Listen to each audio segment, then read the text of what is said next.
আমাদের জীবনের সব থেকে বড় শিক্ষক আমাদের অতীত, বা আরো বৃহত্তর অর্থে বলতে গেলে আমাদের ইতিহাস।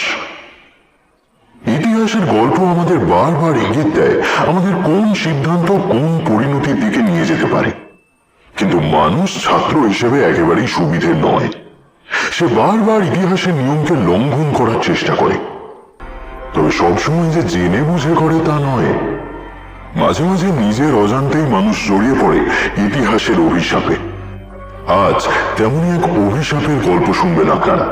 শুনবেন এক মমির গল্প, তবে ইজিপ্টের বালুকাময় প্রান্তরে নয়, বিজয় রানাওয়াতের মিউজিয়ামে। শুনতে থাকুন পবিত্র ঘোষের কাহিনী, রাত 10টার পর।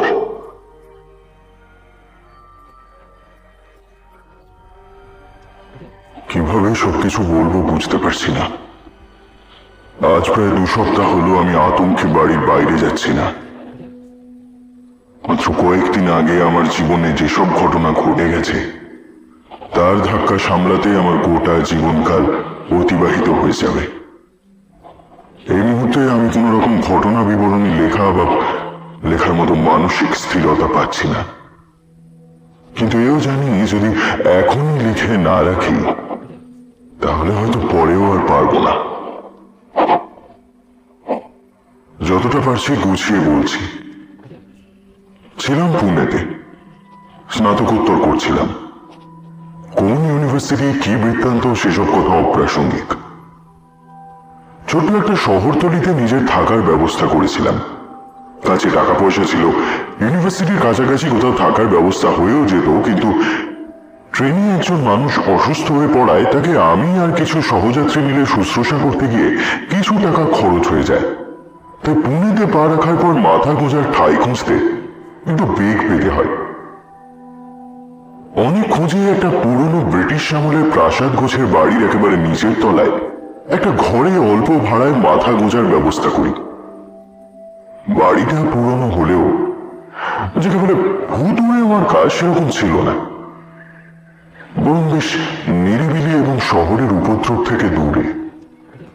আমার মতো ছাত্রের জন্য পড়াশোনায় মনোনিবেশ করার মতোই সুবিধার জায়গা। শুনেছি এটা নাকি আগে কোন এক রাজপুত রাজার প্রাসাদ ছিল। এখনকার মালিক ধীরজ আম্বুদকার ওই রাজার কোনো এক বংশধরের কাছ থেকে প্রাসাদটি কেনেন। ভদ্রলোক বাড়িটার ব্যাপারে বেশ যত্নবান ছিলেন।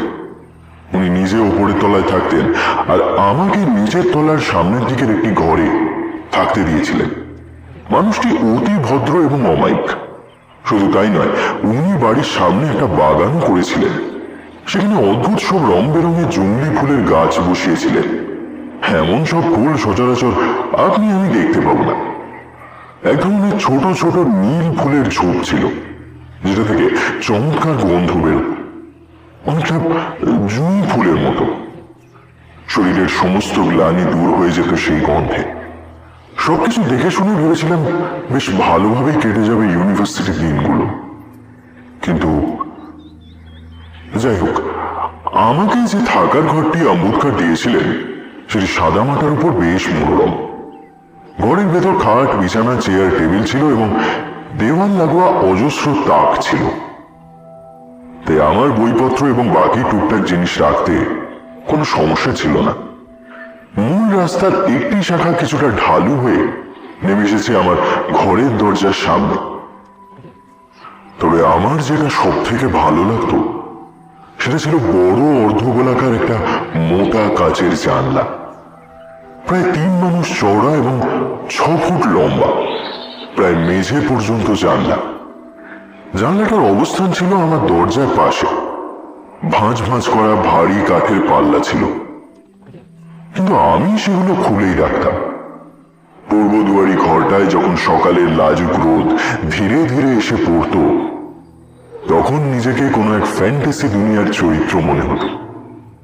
কিন্তু এখন জানলাটার কথা ভাবলেই মনটা খারাপ হয়ে যায়। দেখতে দেখতে মাস 2 কেটে গেল এবং আমি বুঝতে পারলাম কলেজে পড়াশোনার সঙ্গে সঙ্গে আমাকে পার্ট টাইম কিছু একটা করতে হবে। বাবা প্রাইভেট স্কুলের টিচার, সামান্য বেতন থেকে উনি আমাকে যা টাকা পাঠান তাতে আমি কুলিয়ে উঠতে পারছিলাম না। কিছু একটা না করলেই নয়। অনেক খোঁজাখুঁজির পর শেষমেশ একটা কাজ জুটিয়ে ফেললাম। পাশেই এক গঞ্জে বিজয় রানাওয়াত নামের এক সুদখোর বুড়োর হিসেব রক্ষার কাজ পেলাম আমি। বুড়ো ছিল মহাবদরাগী এবং আস্ত চশমখোর। আমাকে প্রতিদিন বিকেল 5টায় উপস্থিত হতে হবে এবং প্রায় 5 ঘন্টা কাজ করতে হবে। মাস মাইনে মাত্র 1000 টাকা। কিন্তু সেই সময় ওই 1000 টাকাই ছিল আমার কাছে 1 লাখ টাকার সমান। উপায় ছিল না, লেগেই পড়লাম। বুড়োর অফিস ছিল মুম্বাইতে, কিন্তু সে এখানে থেকে সেসব কাজ সামলাত। ভদ্রলোক রাজপুত, প্রায় 6 ফুট লম্বা, 62 বছরেও টান টান এবং ছিপছিপে, শিরদাঁড়া শটান। যে বাড়িতে আমাকে কাজ করতে যেতে হতো সেটাই ছিল রানাওয়াত সাহেবের অফিস। কিছু একটা ব্যবসা ছিল তার, কিন্তু ঠিক কি ব্যবসা তা আমি বলতে পারবো না। তবে সৎ পথে নয় সে ব্যাপারে আমি নিশ্চিত। আরো একটা ব্যাপার লক্ষ্য করেছিলাম, বুড়োর বোধহয় পোষা গুপ্তচর ছিল। বুড়োর কাছে সবকিছুর খবরাখবর থাক। যেদিন ওর বাড়ি আমার ইন্টারভিউ ছিল সেদিন আমার যেতে একটু দেরি হয়ে গেছিল। আসলে সেদিন ইউনিভার্সিটিতে আমার ক্লাসের একজনের বাবার অসুস্থতার জন্য চাঁদা তুলতে গিয়ে দেরি হয়ে গেছিল। যখন ওনার বাড়ি গিয়ে হাজির হলাম তখন 4:45 বাজে। আমার বরাদ্দ সময় ছিল 3টে। বাড়িতে তখন কেউ ছিল না। বাকি যারা ইন্টারভিউ দিতে এসেছিল তারা সবাই হয়তো ইন্টারভিউ দিয়ে চলে গেছে। তাও আমি ভয়ে ভয়ে গিয়ে ওনার ডোর বেলটা বাজাই। কিছুক্ষণ পর বিরক্ত মুখে ভদ্রলোক ব্যালকনিতে এসে দাঁড়িয়েছিলেন। ভেবেছিলাম দূর করে দেবেন, কিন্তু ইন্টারভিউ দিতে এসেছে শুনে ভেতরে আসতে বললেন। দোতলার একটা ছোট্ট লাইব্রেরিতে আমাকে এনে বসালেন ভদ্রলোক। আমি ইন্টারভিউ দিতে বসেই দেরিতে আসার জন্য ক্ষমা চাই নিয়ে কি কারণে দেরি হলো সেটা বলতে যাব, কিন্তু উনি সেদিকে পাত্তা না দিয়ে আমাকে সব কাজ বুঝিয়ে দিতে শুরু করলেন। বুঝলাম ইন্টারভিউ দিতে আর কেউই আসেন। আমার একারই আসার কথা ছিল, আর আমাকেই উনি কাজে বহাল করবেন। আমি মুখ বন্ধ করে ওনার কথা মন দিয়ে শুনতে লাগলাম।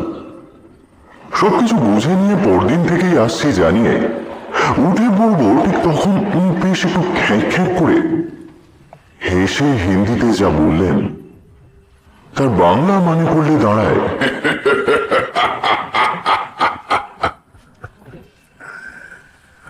বন্ধুর বাবার জন্য পয়সা তুলেছিলে, সেটা তো ভালো কথা। তোমার মতো উদার মানুষকেই আমি খুঁজছিলাম। নিজের কামগুলো সময় মতো করা অভ্যাস করো, হ্যাঁ? এতে তোমারই ভালো হবে। বুড়োর কথা শুনে তো আমি থ। আমি যে বন্ধুর বাবার জন্য টাকা তুলছিলাম সেটা লোকটা জানলো কি করে? এটা তো কলেজের ভেতরকার ব্যাপার। হ্যাঁ, এক হতে পারে যদি আমার ক্লাসের কেউ ইন্টারভিউ দিতে এসে বুড়োকে সেই কথা বলে যায়।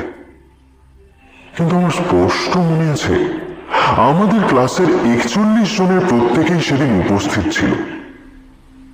এমনিতে কেউ কখন বেরিয়ে এসে এতটা পথ এসে বুড়োর কাছে ইন্টারভিউ দিয়ে গেছে এটা ধরে নেওয়াটা একটু যেন অবাস্তব লাগছিল।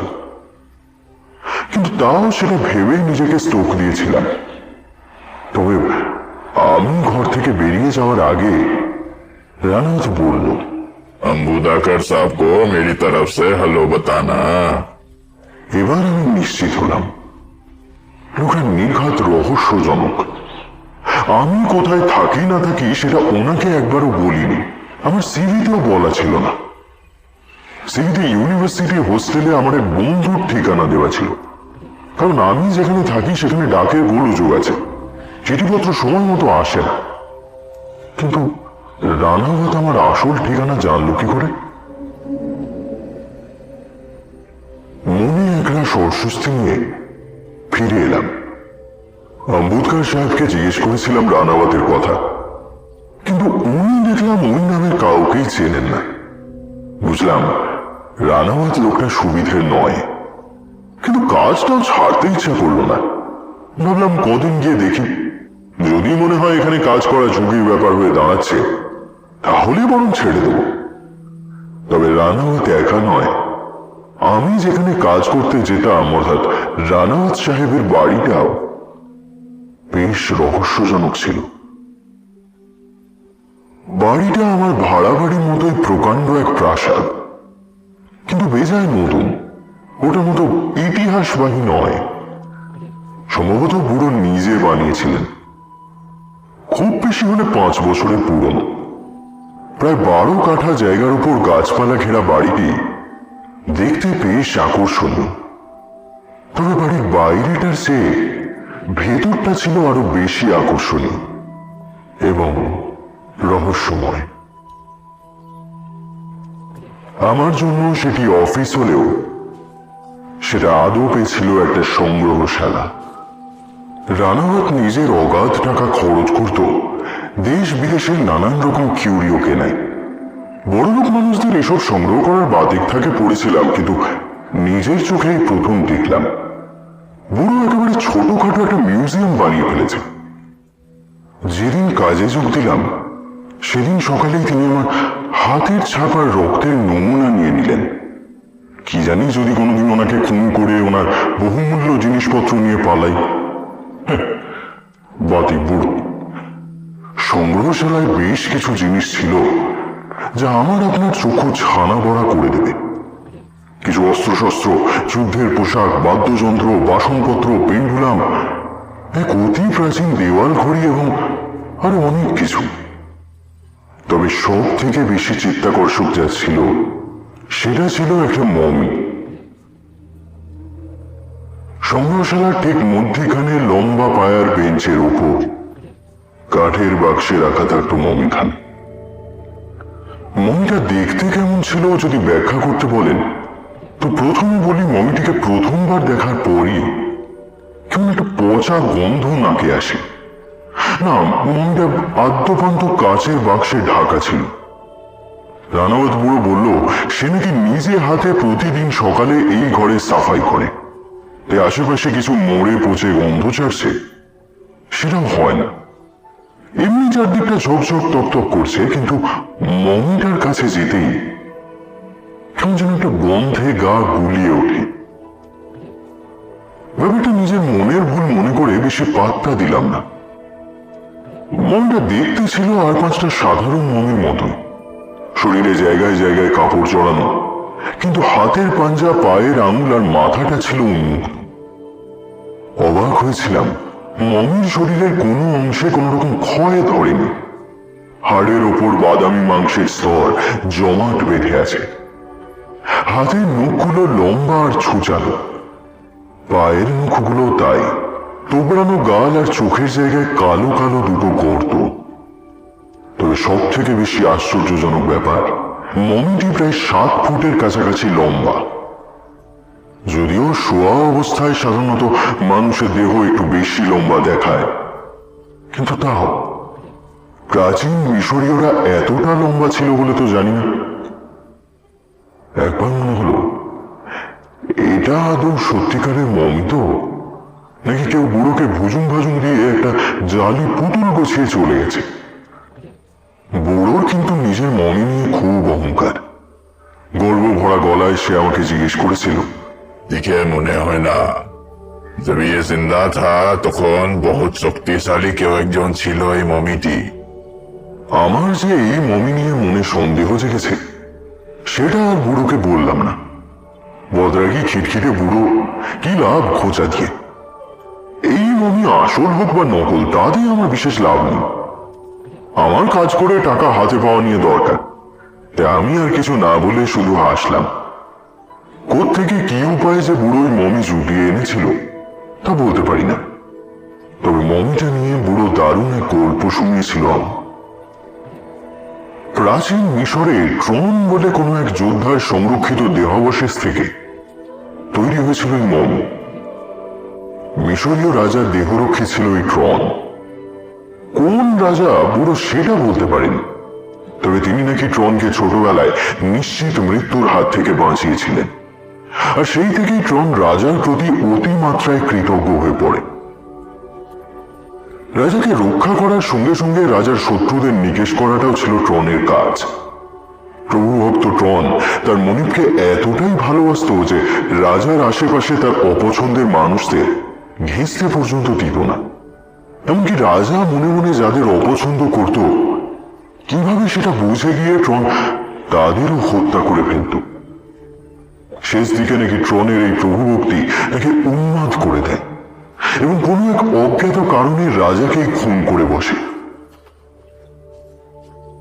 কেন যে সে রাজাকে হঠাৎ হত্যা করে ফেলল তা কেউ জানে না। মমিটা দেখার সময় রানাওয়াত সাহেব আমার পাশেই দাঁড়িয়েছিল।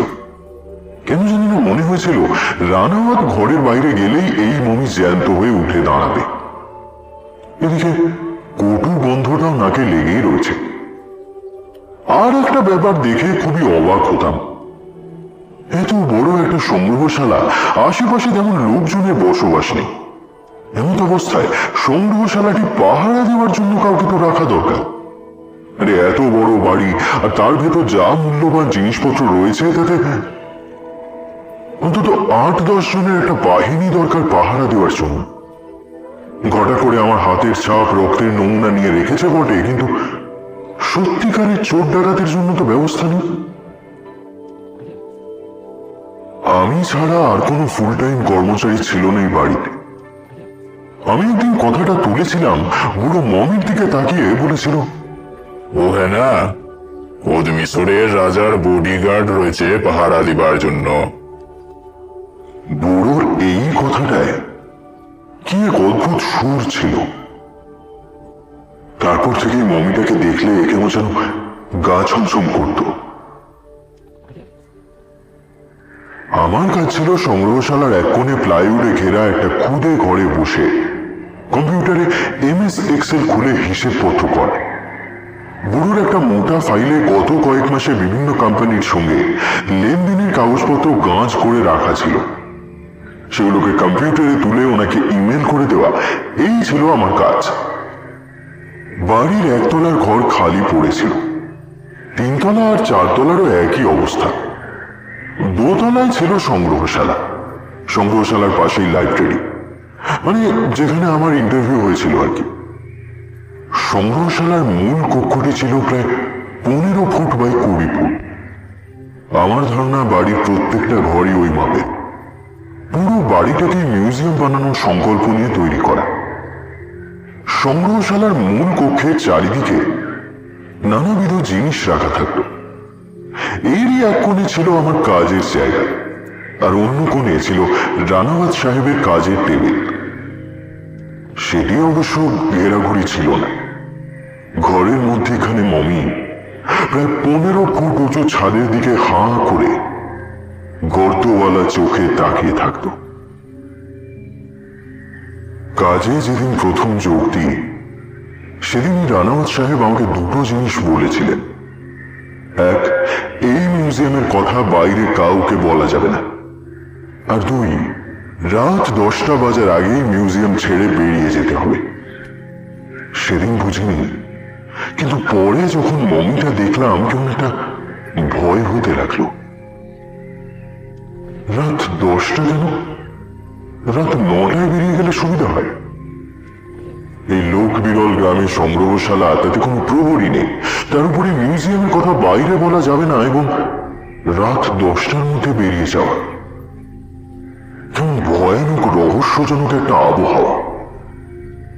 কিন্তু আমারও টাকার দরকার, 1000 কেন 500 হলেও কাজটা নিয়ে নিতাম।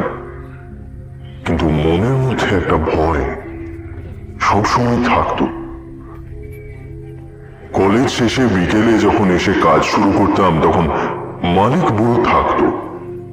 উনি নিজের মতো টেবিলে কিসব করতেন। গুড আফটারনুন বলার পর একটু ঘাড় নেড়ে দিতেন। বেশ কিছুদিন কাজ করার পর ব্যাপারটা সরে গেল। মাইনে কম ছিল, কিন্তু সারাদিন বিচিত্র সব জিনিসপত্রের মাঝখানে বেশ লাগতো নিজেকে। প্রতিদিন 10টা বাজার ঠিক আধ ঘন্টা আগে রানাওয়াত সাহেব আমাকে এসে বলতেন কম্পিউটার বন্ধ করে গোছগাছ করে নিতে। তারপর 10টা বাজতে ঠিক 10 মিনিট আগে উনি আমাকে নিয়ে বেরিয়ে গিয়ে ঘরে তালা দিয়ে দিতেন। সব এরকমই চলছিল। 5 দিন কেটেও গেছিল। দুর্ভাগ্যের সূত্রপাত হলো দিন 10 আগে।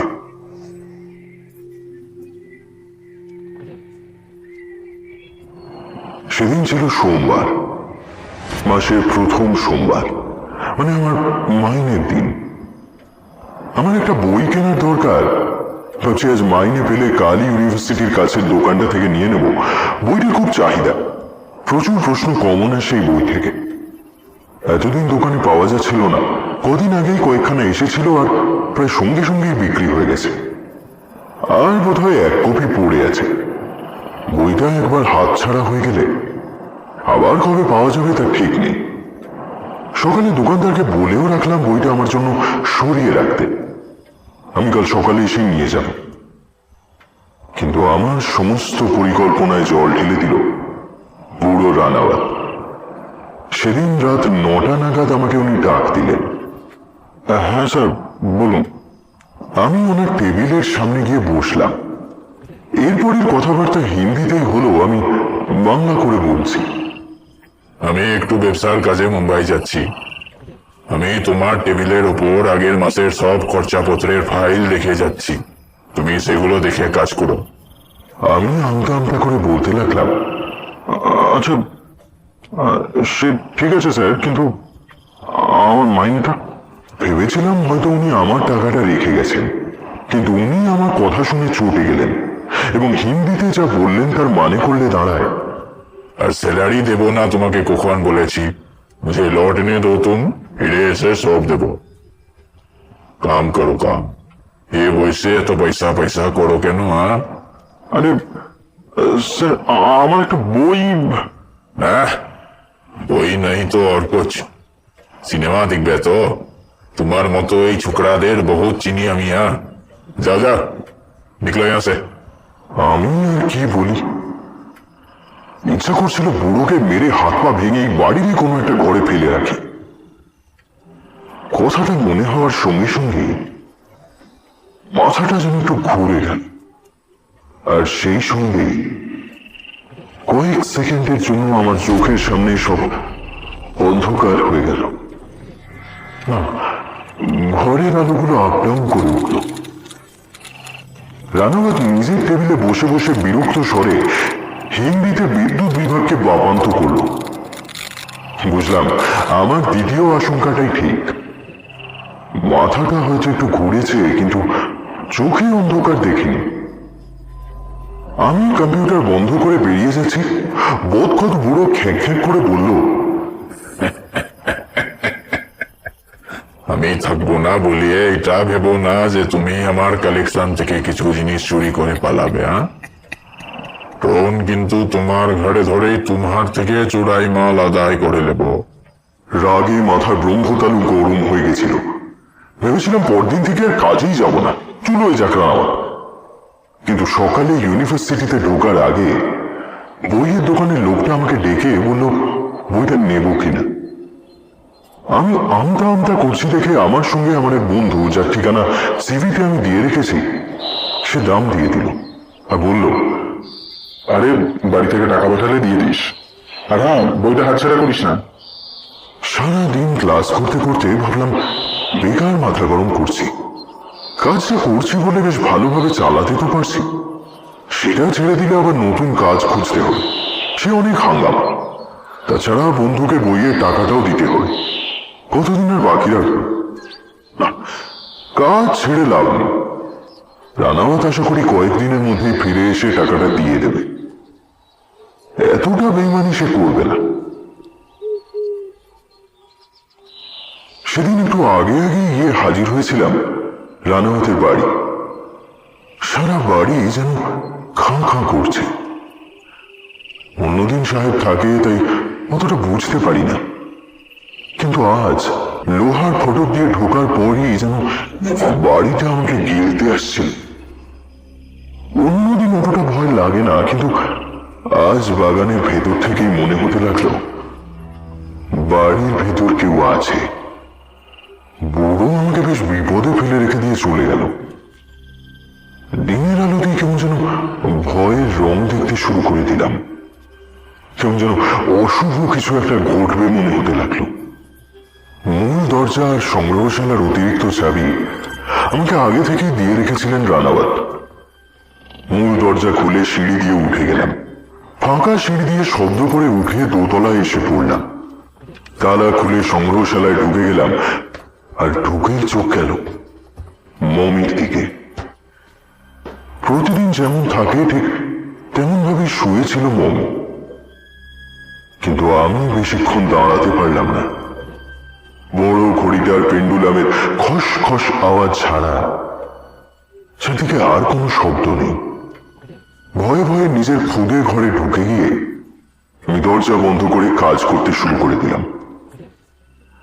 একটা পিয়ন কি চা জল দেওয়ার লোক যদি থাকতো, ব্যাগে জলের বোতল রাখতাম, আর চায়ের কথা তো বাদই দিলাম। কম্পিউটার অন করতে করতে ভাবলাম, মমি তো ঘর পাহারা দেয়, চায়ের ব্যবস্থা কি মমি করতে পারবে? গিয়ে বলবো একবার। হাসি পেল, মনটা একটু হালকা হতে কাজ শুরু করে দিলাম। কিছুক্ষণের মধ্যেই কাজে ডুবে গেলাম। পেন্ডুলামের বিরক্তিকর শব্দটাও কান শুয়ে গেল। এতদিন খেয়াল করিনি, একটু শুনলে মনে হয় কেউ পা ঘষে ঘষে হেঁটে বেড়াচ্ছে। শুনেছি পেন্ডুলাম ঘড়ির আবিষ্কার 1657 সালে। সাহেব বলেছে এটা প্রায় 1665 সালে। বাপরে, নানান রকম কথা ভাবতে ভাবতে কাজ করছি। দেখতে দেখতে 9:30 বাজলো। ঠিক এই সময়টা আমার আজও ভাবলে গলা শুকিয়ে আসে। গোছগাছ করে নিয়ে কম্পিউটার বন্ধ করে ব্যাগ নিয়ে দরজার বাইরে গিয়ে থমকে দাঁড়ালাম। আরে, পেন্ডুলাম তো দাঁড়িয়ে আছে, কিন্তু ইতিমধ্যে 5 মিনিট আগেও পেন্ডুলামের আওয়াজ পেয়েছি। আর তারপরেই চোখ গেল মমির বাক্সের দিকে। দিব্যি শুয়ে আছে। তারপরে একটা ব্যাপার খেয়াল করলাম। ঘড়ির দিকে তাকিয়ে দেখলাম 6:20 বাজা অবস্থায় ঘড়ি থেমে আছে। কিন্তু 5 মিনিট আগেও পেন্ডুলামের আওয়াজ শুনেছি। যেন কেউ পা ঘষে ঘষে। চোখ চলে গেল মমির দিকে। একটু যেন বেগে শুয়ে আছে। তবে কি? আমি হুড়মুড় করে ঘর থেকে বেরিয়ে তালা বন্ধ করে সিঁড়ি দিয়ে নেমে এক ছুটে বাগানের মধ্যে দিয়ে দৌড়ে সোজা বাইরে। বাড়ি ফিরতে ফিরতে ভেবেছিলাম একবার কি রানাওয়াতকে ফোন করে বলবো, কিন্তু কিন্তু কি বলবো? ওনার মমি ঘরের মধ্যে হেঁটে বেড়াচ্ছিল। বাড়ির কাছাকাছি পৌঁছাতে পৌঁছাতে কিন্তু ভয়টা কিছুটা কেটে গেল। মনে হলো বাড়াবাড়ি করছি। কিন্তু ঘড়ির ব্যাপারটা কি হলো? হয়তো ঘড়ির কাঁটা থেমে গেছিল, কিন্তু পেন্ডুলাম চলছিল। আমাকে দেখতে পেয়ে নবাব ছুটে এলো। ওর নাম নবাব, কিন্তু আমি বাঙালির ছেলে, তাই ওকে নবাব বলেই ডাকি। একটা বোবা নেলা খেপা পাগল, গৃহহীন, নেড়া মাথা, রোগা, হাড় চিরচিরে চেহারা, শুধু একটা ছোট হাফ প্যান্ট পরে থাকে। পাড়ার লোকজন ওকে বিশেষ পছন্দ করে না। বেটা রাত বিরেতে ভয়ানক ভাবে চিৎকার করে ওঠে, ইচ্ছা করে। পাড়ার লোক ভয় পায়, বিরক্ত হয়, এতেই ওর মজা। আমার কিন্তু ওকে বেশ ভালোই লাগে। বেশ আছে বেলা, না 7 না 5, টুকটাক নিজে যা খাই তার থেকেই কিছুটা ওকে সকাল বিকেল দিয়ে থাকি। তাই ওর সঙ্গে বন্ধুত্ব হয়ে গেছে। বাকিদের মতো আমার মালিকও ওকে পছন্দ করে না, তাই ও রাস্তার মোড়ে আমার সঙ্গে দেখা করে। ব্যাগ থেকে বড় বিস্কুটের প্যাকেট বের করে ওকে দিলাম। আজ তাড়াহুড়োতে নিজের আর ওর দুজনেরই খাবার কিনতে ভুলে গেছি। বিস্কুট পেয়ে নবাব মহা আনন্দে লাফাতে লাফাতে বড় রাস্তার দিকে পালালো। ওর কাণ্ড দেখে হাসি পেল, মনটা অনেকটা হালকা হয়ে এলো। আজ আমাকেও বিস্কুট খেয়েই থাকতে হবে। আমি ধীরে ধীরে বাড়ি ফিরে খাওয়া সেরে পড়তে বসে গেলাম। পড়ায় ঠিক মন বসল না। মনের ভেতর এক অশান্তি হতে লাগলো। প্র্যাকটিক্যালের লেখা জমেছিল, সেটা শেষ করলাম। লেখা শেষ করতে করতে ভোর হয়ে গেল। 4টে নাগাদ আকাশের গম গম ডাকে চোখ তুলে তাকালাম। কাচের অর্ধ গোলাকার জানলা দিয়ে দেখলাম আকাশে মেঘ জমেছে। ডিসেম্বরে মেঘ। সকাল থেকেই ঝিরিঝিরি বৃষ্টি পড়া শুরু হয়েছে। দুপুর নাগাদ থেমেছিল, কিন্তু ঠান্ডাটা যেন আরো জেঁকে ধরেছিল। রাত জেগে লেখা করেছি বলে পরদিন শরীরটা ভালো লাগছিল না।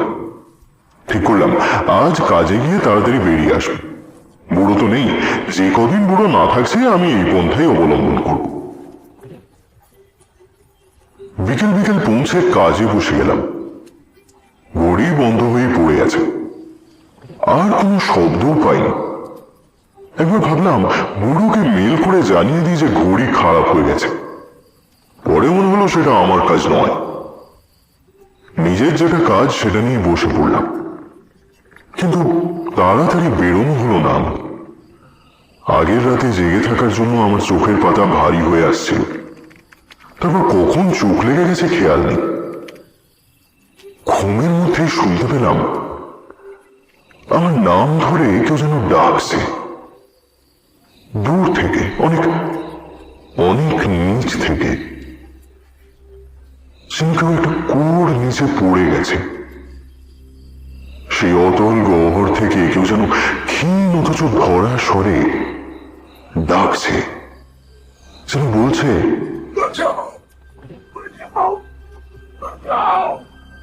আমি চমকে উঠে বসলাম। কম্পিউটারের দিকে তাকিয়ে চমকে উঠলাম।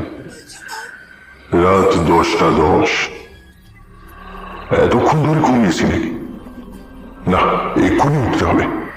ব্যাগপত্র গুছিয়ে নিয়ে কম্পিউটার বন্ধ করলাম। চারদিক নিস্তব্ধ, পরিবেশটা বেশ ঠান্ডা।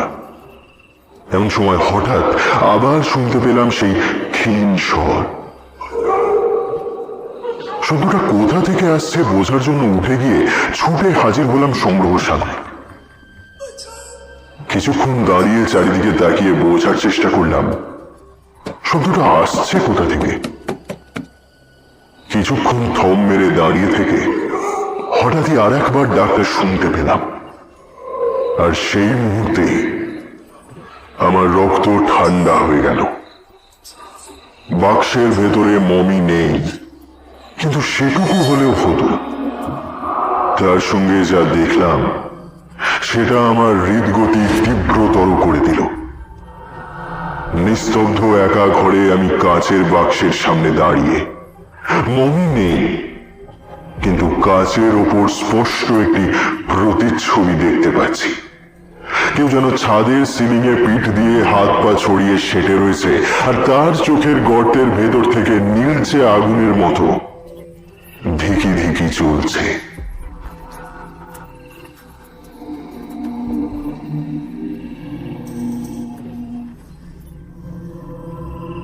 আমি আর উপরে তাকানোর সাহস পেলাম না।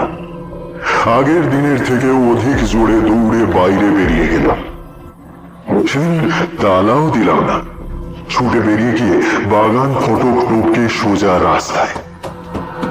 কি ভাগ্যে একজন মোটর সাইকেল নিয়ে আসছিল। হাত দেখিয়ে থামিয়ে কোনোমতে বুঝিয়ে উঠে পড়লাম। আর সেই সঙ্গেই বৃষ্টি শুরু হল। বাইকওয়ালা আমার পাড়াতেই থাকলো। তাড়াহুড়ো করে নেমে দৌড়ে এসে বাড়িতে ঢুকে পড়েছি। লোকটাকে ধন্যবাদ দিতেও ভুলে গেছিলাম। সে ভাবলো হয়তো বৃষ্টির ভয়ে আমি পালালাম। বাড়ি ঢুকে দরজা টেনে বন্ধ করলাম। বড় জানলাটার কাঁচ টানাই ছিল, ঘরে আর আলো জ্বালালাম না। খাটে কুঁকড়ে বসে রইলাম। ঠান্ডা লাগছে, একটু ভিজেও গেছি। জামা কাপড় ছাড়তেও ইচ্ছা করছে না। ভয়ে যেন হাত পা হিম হয়ে আসছে। যা দেখেছি একদম ঠিক দেখেছি, এবং সেদিনও ওই ঘরের মধ্যে হেঁটে বেড়াচ্ছিল, এ ব্যাপারে আমি নিশ্চিত। না না না না, আর ওই বাড়িমুখ হব না। নিজের উপর রাগ হতে লাগলো, আমার ভীষণ রাগ হতে লাগলো। আমার অনেক আগেই উচিত ছিল এই চাকরি ছেড়ে দেওয়ার। আমি মহা মূর্খ। সামান্য করা টাকার লোভে কিরকম বিপদে ফেলেছিলাম নিজেকে। হঠাৎ জানলার বাইরে একটা ছায়া দেখে চমকে উঠলাম। একটা ন্যাড়া মাথা, প্রায় উলঙ্গ মানুষ, চার হাতে পায়ে লাফাচ্ছে যেন একটা হিংস্র প্রাণী। আর একটু হলেই ভয়ে আর্তনাদ করে উঠতাম, কিন্তু হঠাৎ খেয়াল হল, আরে নবাব তো! ইস, আজও তাড়াহুড়োতে খাবার কিনতে ভুলে গেছি। বাইকে এসেছি বলে রাস্তায় দেখা করতে পারি। আমি তাড়াতাড়ি উঠে গিয়ে ব্যাগের ভেতর থেকে বিস্কুটের প্যাকেট বের করে বাইরে যেই বেরিয়েছি, দেখি জানলার সামনে আর কেউ নেই। বেটা আমাকে দেখা দিয়েই পালিয়েছে। বৃষ্টির মধ্যে ইয়ার্কি মারছে আহমদটা। খিদে পেয়েছে তো এসে খাবার নিয়ে গেলেই হয়, তা নয় যত সব। এমন সময় তীব্র মারণ আর্তনাদে পাড়া কেঁপে উঠল। আমি ছুটে বাড়ির মুখটার কাছে গিয়ে দেখি প্রায় ফুট চারেক দূরে একটা লম্বা শীর্ণকায় অবয়ব আরেকটি মানুষের বুকের উপর বসে আছে। তখনই আকাশে বিদ্যুৎ চমকে উঠল। এরপর যা দেখেছিলাম সেই দৃশ্যটির আমি আজও দুঃস্বপ্ন দেখি। বিদ্যুতের ক্ষণস্থায়ী আলোকে আমি দেখলাম একটি কাপড়ে জড়ানো লম্বা ভয়াল মানুষের মতো একটি প্রাণী আমার দিকে জ্বলন্ত নীল চোখে তাকিয়ে। তার একটা হাত ভূপতিত মানুষটির বুকের ভেতর ঢুকে আছে। আমার আর দাঁড়িয়ে থাকার সাহস হয়নি। বাজ পড়ার শব্দ হওয়ার সঙ্গে সঙ্গে ছিটকে এসে ঢুকেছিলাম নিজের ঘরে। দরজা তো বন্ধ করেছিলাম, এবার বড় জানলাটার কাঠের পাল্লাগুলো টেনে বন্ধ করে দিলাম। কম্বলের ভেতর ঢুকে কাঁপতে লাগলাম। ওটা ওই ছিল, কিন্তু কিন্তু যে বুক এফোড় ওফোড় অবস্থায় মাটিতে পড়েছিল, তার খালি গা আর হাফ প্যান্ট দেখে চিনেছিলাম। এক ঝলক বিদ্যুতের আলোয় যতটুকু দেখেছি, তাতে এই বিদেশে আমার একমাত্র নেলাখাপা পাগলা বন্ধুকে চিনতে ভুল হয়নি।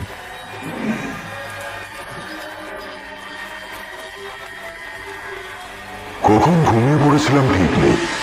ও বাবু, দরজা খুলো। সকালে দরজা ধাক্কায় বাবু, তাড়াতাড়ি উঠে গিয়ে দরজা খুলে দেখি আমার বাড়িওয়ালা ধীরাজ আম্বুদকর। আরে কি বাবু, তুমি দরজা জানলা বন্ধ করে ঘুমাচ্ছ? বাইরে এসে দেখো কি বিভৎস ঘুম হয়ে গেছে। দেখলাম সারা পাড়া এসে জমেছে আমার বাড়ির সামনে। আমি কিছু না জানার ভান করে এগিয়ে গেলাম। জানি আমি কে খুন হয়েছে, কেই বা সেটা করেছে, কিন্তু আমার কোনো উপায় নেই। কে আমার কথা বিশ্বাস করবে? পিচ রাস্তায় হাত পা ছড়িয়ে পড়ে আছে নবাব। তাকে ঘিরে দাঁড়িয়ে আছে অজস্র মানুষ। পুলিশের অপেক্ষা চলছে, কেউ কাছে ঘেঁষছে না। আমি একবার তার মুখের দিকে আর রক্ত কাদা মাখা বুকের দিকে তাকিয়ে নিলাম। কাল অনেকেই নবাবের আর্তনাদ শুনেছে, আম্বুদকরও শুনেছেন, কিন্তু এমনটা তো নবাব করেই থাকে, তাই কেউ আর অতটা আমল দেয়নি। আচ্ছা, এমন কি হতে পারে কেউ আমাকে ধাওয়া করে পিছু পিছু আমার বাড়ি পর্যন্ত এসে হাজির হয়েছিল? হয়তো ঘরেই ঢুকে পড়তো, কিন্তু কোনো কারণে বাড়িতে ঢুকতে পারিনি। তারপর জানলার সামনে এসে রাগের মাথায় হিংস্র পশুর মতো লাফাচ্ছিল।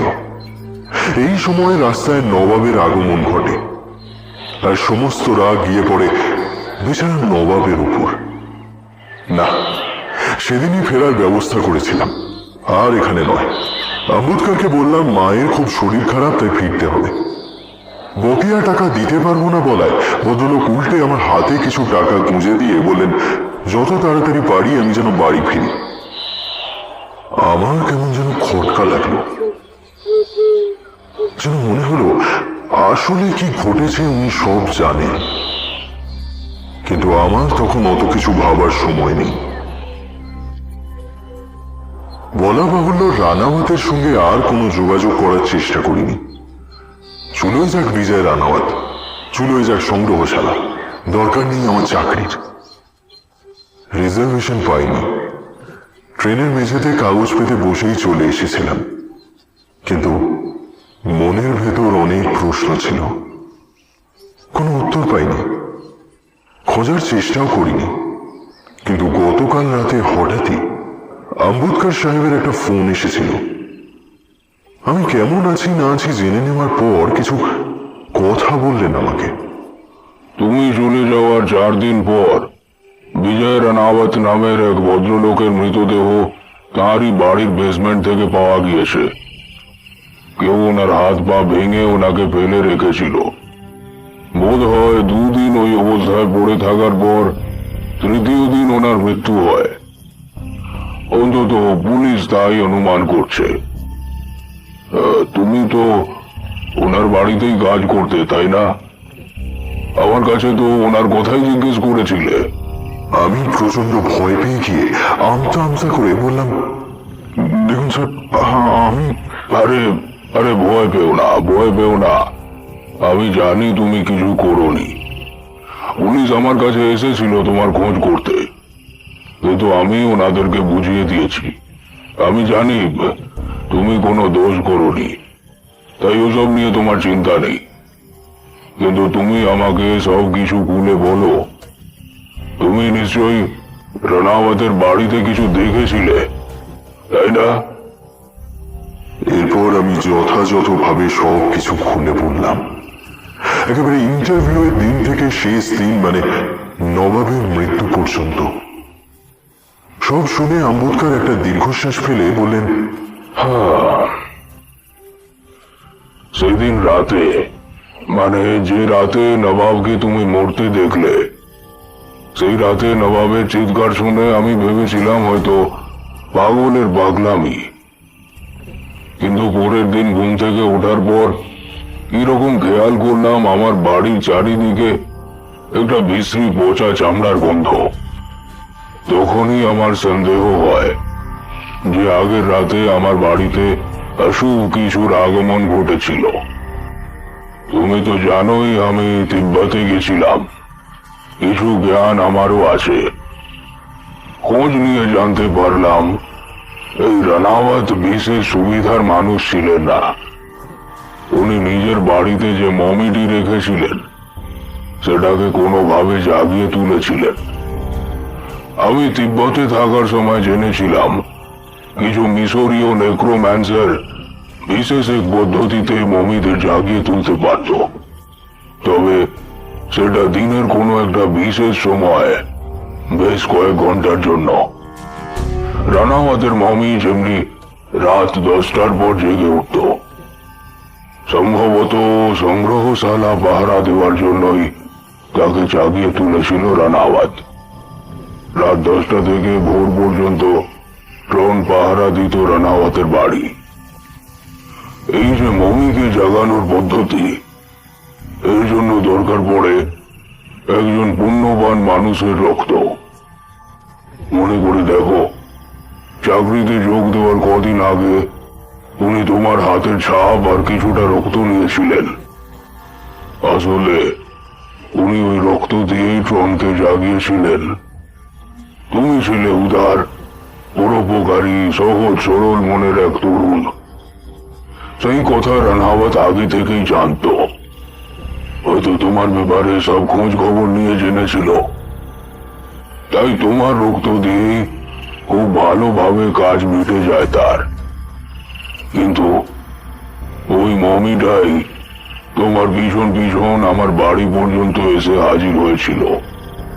কিন্তু আমি এদিকে বহুকাল ধরেই বিশেষ এক তিব্বতী মন্ত্র দিয়ে বাড়িটাকে বেঁধে রেখেছি। ওই কারণেই ওই অশুভ শক্তি বাড়ির ভেতর ঢুকতে পারেনি। কিন্তু এখন প্রশ্ন হচ্ছে, ট্রন তোমাকে দাওয়া করে এত দূর এলো কেন? তার যদি কোনো অনিষ্ট করার মতলব থাকতো, এ তো রানাওয়াতের বাড়িতেই তোমার ক্ষতি করতে পারত। আর নবাবকেই বা সে হত্যা করলো কেন? এসবের কোনো জবাবই আমার কাছে ছিল না, তাই চুপ করে রইলাম। আচ্ছা, তুমি যে রানাওয়াতের বাড়িতে কাজ করতে, সেটা তোমার সহপাঠীরা কেউ জানতো না তো? না স্যার, রানাওয়াত স্যার আমাকে বলেছিলেন ওনার সংগ্রহশালার কথা যেন কাউকে না বলি, তাই আমি কাউকে বলিনি। যাক, ঠিক আছে, তুমি সাবধানে থাকো আর এই নিয়ে চিন্তা করো না। দেখো, যদি পড়াশোনাটা ওখানে থেকেই শেষ করতে পারো, আর যদি কিছু অস্বস্তি বা অশুভের ইঙ্গিত পাও তো আমাকে ফোন করবে, কেমন? ফোন রেখে খাওয়া দাওয়া করে শুয়ে পড়েছিলাম। বলাই বাহুল্য, বাড়ির লোককে এই ব্যাপারে কিছুই জানাইনি। ঘুমাতে চেষ্টা করলাম, কিন্তু ঘুম আসছে না। রানাওয়াতের ওই দশা করলো কে? ওই মনিব। সে তার নিজের মনিবের ওই দশা করবে কেন? তাহলে কি অন্য কেউ? হঠাৎই একটা ব্যাপার মনে হতে সোজা হয়ে উঠে বসলাম। ট্রনের গল্পটা মনে পড়ল। ট্রনকে তার রাজা প্রাণে বাঁচিয়েছিলেন বলে সেই রাজাকে সে এতটাই ভক্তি করত যে রাজা যদি মনে মনে কাউকে অপছন্দ করতেন, তাকেও ট্রন শেষ করে দিত। যেহেতু ট্রনের মমি আমার রক্তে জেগে উঠেছিল, তাই সে আমাকেই নিজের মনিব হিসেবে ভাবছিল। মনে পড়ল, রাগের মাথায় আমি রানাওয়াতকে হাত ভেঙে ফেলে রাখার কথা ভেবেছিলাম। সেটাই কি ট্রন শুনতে পেয়েছে? আর ওই যে পা ঘষে ঘষে হেঁটে যাওয়ার শব্দ, ওটা কি আসলে বেসমেন্ট থেকে রানাওয়াতের ঘষতে ঘষতে বের হওয়ার শব্দ? আর আমার নাম ধরে ডাকার শব্দ, ওটা কি বেসমেন্ট থেকে রানাওয়াতের ডাক? উনি হয়তো বুঝেছিলেন যে আমি আছি ওনার বাড়িতে। আর যে রাতে নবাবের মৃত্যু হলো, আমি ট্রনকে দেখে নবাব মনে করে বাইরে বেরিয়ে সে কাউকে দেখতে না পেয়ে নবাবের উপর প্রচন্ড বিরক্ত হয়েছিলাম। আর তার ঠিক পরেই ট্রন নবাবকে, হে ভগবান, সব কি তাহলে আমার জন্যই?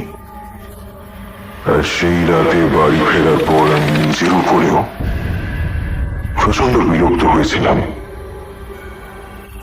রানাওয়াতের চাকরিটা ছাড়িনি কেন? সেই কারণে।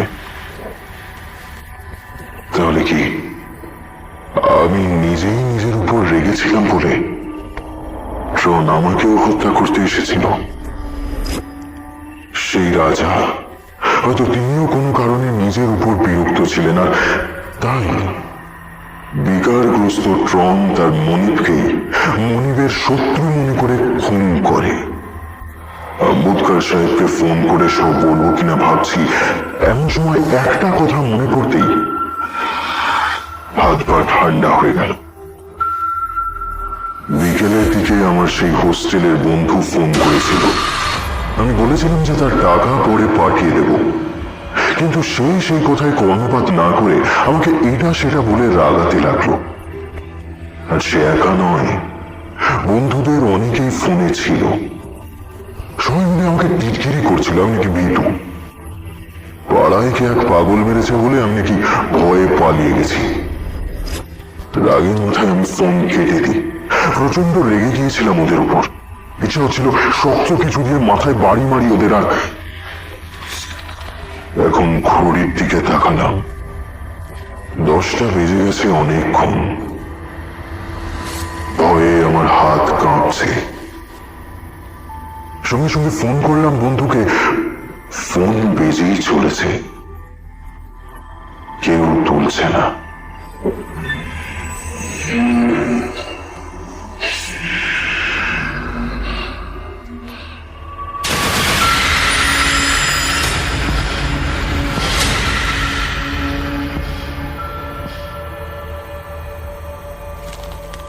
দেখুন, আমার মনে হয় অতিরিক্ত প্রভুভক্তি কোনো কিছু ক্ষেত্রেই ভালো নয়, সে রাজনীতি হোক বা ধর্ম।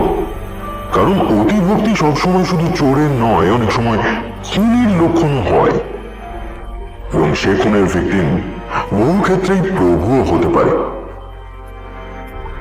সবাই ভালো থাকবেন। শুভরাত্রি।